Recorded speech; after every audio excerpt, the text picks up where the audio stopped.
Hello everyone, my name is Dion Schuddeboom, and today I am excited to be looking at the POCO X3 Pro. With a Snapdragon 860 inside, we have 128 gigabytes of upgradable storage as well as 6 gigabytes of RAM. Not to mention the headphone jack on the bottom and also a 120 Hz refresh rate on the display.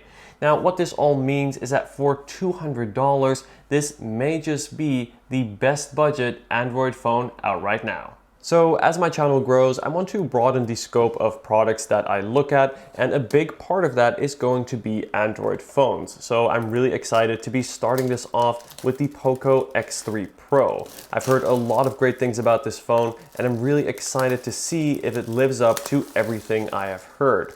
Of course, I will be doing a full review of this phone, as today will just be the unboxing as well as my first impressions, and we will take it from there. So let's go ahead and lift off the lid of the box here. And the first thing we see is this welcome to the POCO family. Already right off the bat, I like this yellow and black packaging. Really stands out and sets itself apart from the competition there with some really recognizable branding. So here's a little welcome card. Let's put that off to the side here.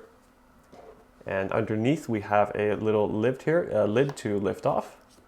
And let's take a look and see what is inside here. There we go. So first thing we see is your SIM ejector tool, always essential to have. And all right, so inside we have a series of things. So let's take this out. And here we go. So here we have some good old POCO stickers, always nice to see. Much like the Apple stickers you get with iPhones, it's always nice to see this. You can represent the brand of phone that you use. And underneath that here we have your warranty. We have your warranty information as well as your user guides. This will just give you all the basics on how to set up and use the phone.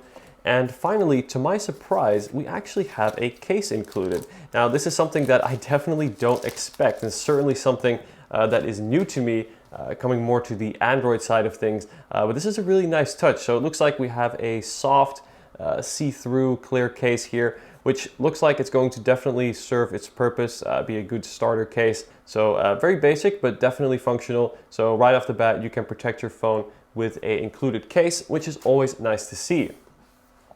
And here we go, guys. Let's get to what matters most. Here it is. This is the POCO X3 Pro. Again, we have some of those really interesting features here highlighted on the front. I'm really looking forward to seeing a 120 Hz display. This is something that I even don't have on my iPhone 13. So to see it on a phone of this price is really something new. So here we go. All right, so first things first, it's definitely got a little bit of weight on it here. And so as you can see, I went ahead and got the blue version here, the frost blue version. We got a little bit of peel going here with the sticker. Let's take this off all the way. Always satisfying to do. And there it goes. All right, got a sticker on the back here. Let's take that off too. Hopefully I can do this without ruining the back of the phone.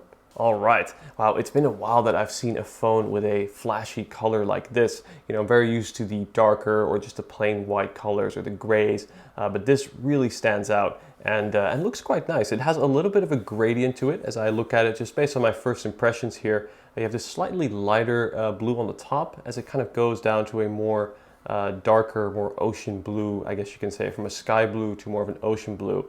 And the back here is plastic, so that is something that does immediately feel and does stand out. We have this nice two-tone finish, so we have this glossy finish here on the middle and then two matte sort of stripes on the sides here, which actually help provide a little bit of grip. It feels nice in the hand.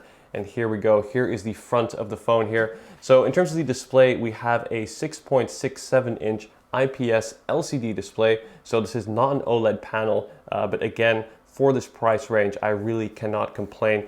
All right, so let's go ahead and put the phone off to the side and see what else is included in the box here. So we'll go ahead and lift this little bottom section. And here we go. What is that? That is a charger. It has been a while that I've seen a charger in a phone. And this is not any charger. This is actually a fast charger as well. So it will allow you to charge your battery quite quickly here. Let's see if I can get the watt hour here. So this is a 33 watt fast charger. So this is definitely faster than your typical charger that you'd see included with your phone. And then on the back here, we have a USB port. This is USB-A with the orange little accent there, which is kind of cool to see, although I would have expected yellow given the rest of the packaging. All right, and then next to that, we have the final accessory included, and that would be the USB cable. So we got the little USB label there, and here we go. So let's take a look. This is, of course, USB-C to USB-A, and again, I like those little orange accents on the color, on the ports here. Of course, I am Dutch, so I think orange is a great choice of color.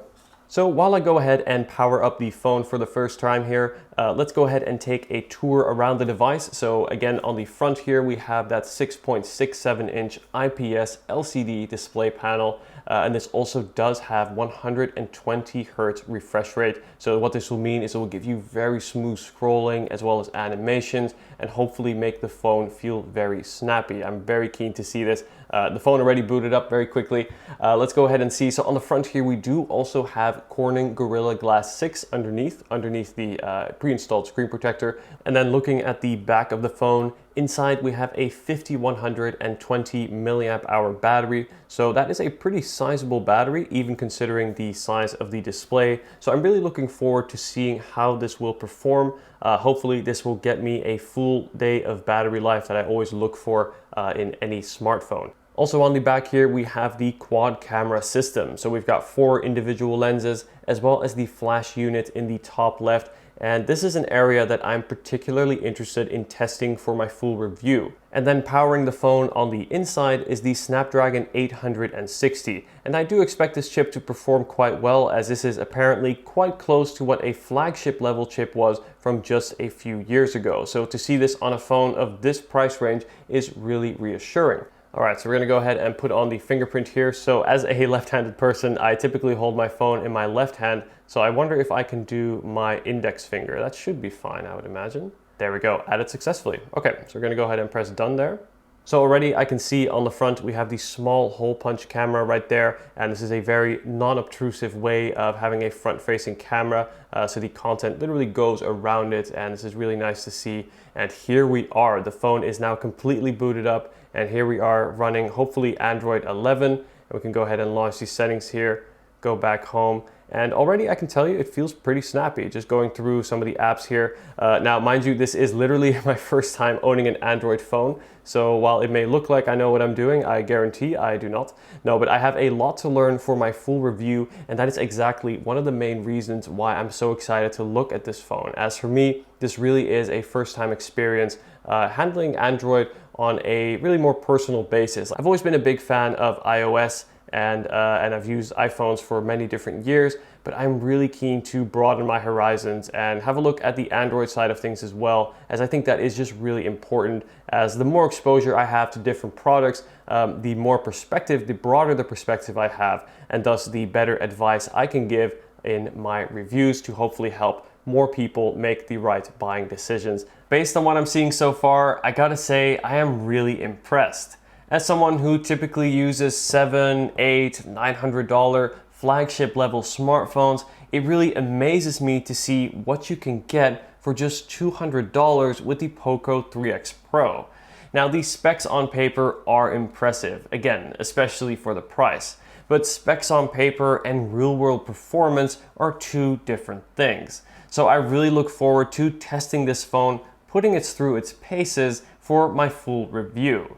So if there's anything in particular that you'd like me to cover, or if you have any questions you'd like me to answer in my full review, please leave them down below and I'll be sure to include them. Be sure to leave a like if you enjoyed this video and subscribe to see more content like this. Thanks for watching.